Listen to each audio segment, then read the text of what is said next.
Okay, so I was asked to give a talk on the NIH perspective on SIREN.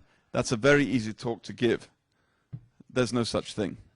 As by now I hope many of you know, all of you should know, there is the NIH, but each institution is its own mini NIH with its way of doing things. It uses certain grant mechanisms that other institutes laugh at if they use those mechanisms. It's a very IC by IC, institute by institute place. So there really is no such thing as the NIH perspective. As I've said earlier, the SIREN is there to really further the themes that the IC is there to do. So you know, NHLBI clearly has a desire to understand the acute cardiac arrests and PEs and all that stuff. But with the ending of ROC, they didn't have a way to do that. So this is why the SIREN was appealing to them. So there's no such thing as the NIH perspective really on anything. but having said that, there are good things I think that come from that, and we're going to sort of touch on that now. So the other thing I was asked to talk about were future opportunities.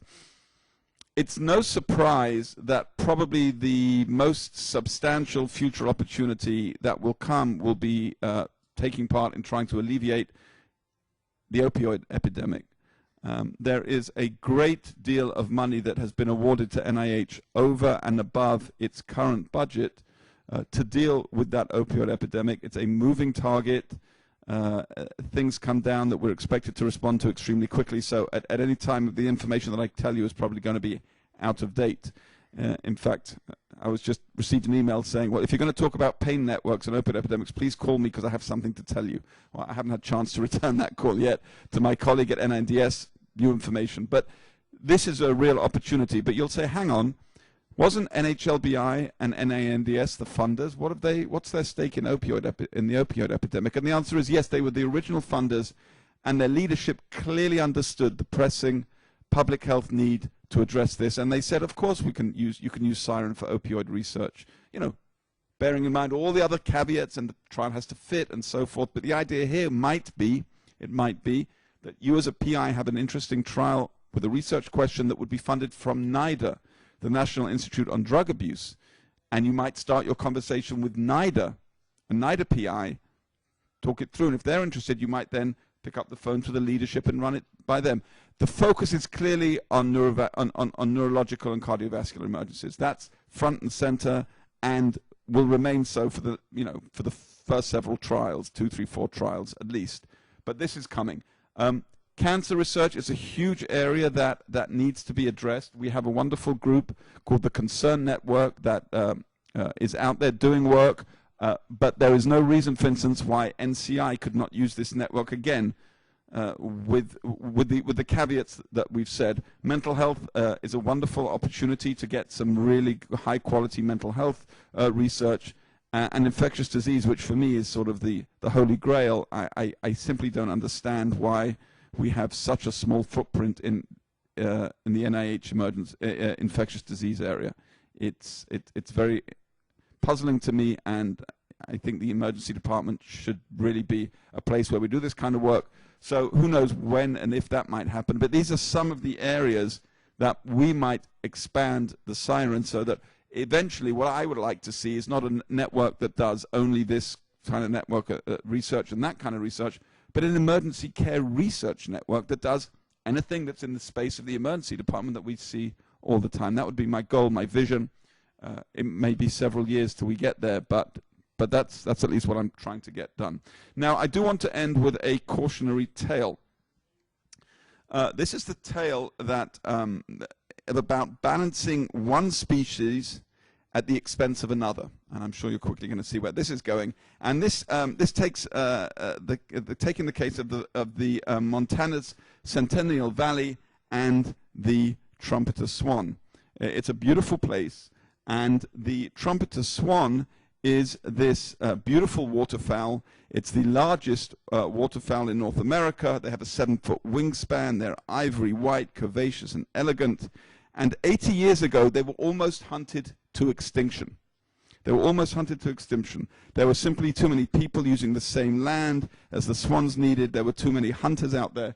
And so this beautiful bird was almost hunted to extinction.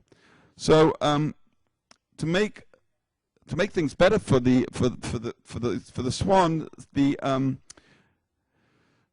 work was done to dam the pools in this valley and dam the streams so that the swans had a restoration of their natural habitat, and they could be fed more naturally from these dammed ponds, and their numbers rebounded. But then what happened? Well, this little beautiful fish called the Arctic grayling was being gobbled up by all the swans. And so the US Fisheries and Wildlife Protection guys said, listen, and this is only found in this area in Montana, we're very worried about this fish. The success you've had with the swans has now made this animal an endangered species, and so we need to do something about the Arctic grayling. And as I said, this is the only population of lake-dwelling Arctic grayling in the lower 48, and so the federal law may soon add this to be a federally protected species. So we understand what this is all about, right? There's a balancing act. What's important to one group of researchers is not important to another. Every dollar that we put towards in emergency care research, it's a zero-sum game. It's a dollar less that's going to somebody else's portfolio. And when I started at NIH 5 years ago, I very, very foolishly thought that because we're looking at small amounts of money, $1 million here, $1 million there, who's going to care? It's pocket change, right? The NINDS budget for this year is a little bit, I think, over $3 billion, right? Let's assume that the whole SIREN thing is taking up $3 million a year. Let's assume that, right? So it's like less than 0.1% of the entire budget. So who cares? Well, everybody cares. And if you want $3 million more to go to your program, you have to really explain why somebody else's Arctic grayling is going to suffer, but you don't care because you like the trumpeter swan. And so I think this analogy is very important as we think about going forward as a specialty, as an important specialty, but it's not an expanding pot. And we really need to focus on how we can make the case that your fish and our swan can all swim in the same river and all be happy with each other.